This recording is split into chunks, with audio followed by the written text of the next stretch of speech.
লন্ডনে ল্যাঙ্কাস্টার একটা রানীর বাড়ি ছিল, সেটার এরিয়া হলো 21 একর।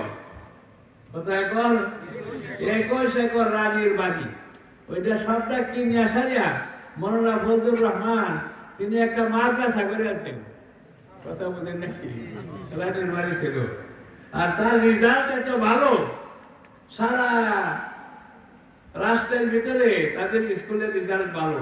ওই স্কুলে ঢুকলেই দরজার মধ্যে রেজাল্ট গুলো রাখে 100 100 100 100 100 করে। তাদের ফলাফল অনেক ভালো। লন্ডনে 4টা ইসলামিক স্কুল, 4টা স্কুল সরকারি স্কুলের থেকে তারা রেজাল্ট ভালো। কারণ প্রাইভেট স্কুলে পড়াশোনা ভালো না হলে তো মানুষ পয়সাতে বাড়াইবো না, কি কর? এটা তো পড়াই নেবো, প্রাইভেট স্কুলে এমনি হয়। তাদের সরকারি স্কুলের থেকে মুসলমানের স্কুলগুলো রেজাল্ট তারা ভালো করে। আমাদের দেশে ওই আমেরিকার ভিতরে সারা রাষ্ট্রের ভিতরে 1 নম্বর 2 নম্বর ওই ইসলামিক স্কুল, তারা এখানে পড়াইতেছে। স্কুলে পড়াইতে কোনো অসুবিধা নাই। ঈদের নামাজ আমরা 10,000 লোক জমাত করি, কোনো 10,000, কোনো 7,000, কোনো 5,000, কোনো 2,000, বহু জায়গায় আমরা ঈদের নামাজ পড়তেছি। তারা সব রকমের সহযোগিতা আমাদের করে।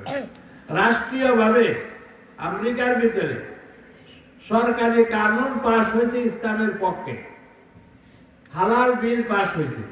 কেউ হালাল বলে হারাম বিক্রি করতে পারবে না, হালাল বলে হারামই বিক্রি করতে হবে। তো এরকম ভাবে সরকারি ভাবে তারা আমাদেরকে সব রকমের সহযোগিতা করে। রাষ্ট্রীয় পর্যায়েও ইসলামের একটা পরিচিতি আসছে 2005, আজ থেকে 20 বছর আগে। আজকে কত তারিখ? আজকে 2025, কি করেন? 2005-এ রাষ্ট্রীয় ভাবে ইসলামের পক্ষে কানুন পাস হয়েছে। এটাই প্রথম সারা আমেরিকার ভিতরে, এই 52 রাষ্ট্রের ভিতরে প্রথম নিউ জার্সির ভিতরে ইসলামের কানুন রাষ্ট্রীয়ভাবে পাস হয়েছে।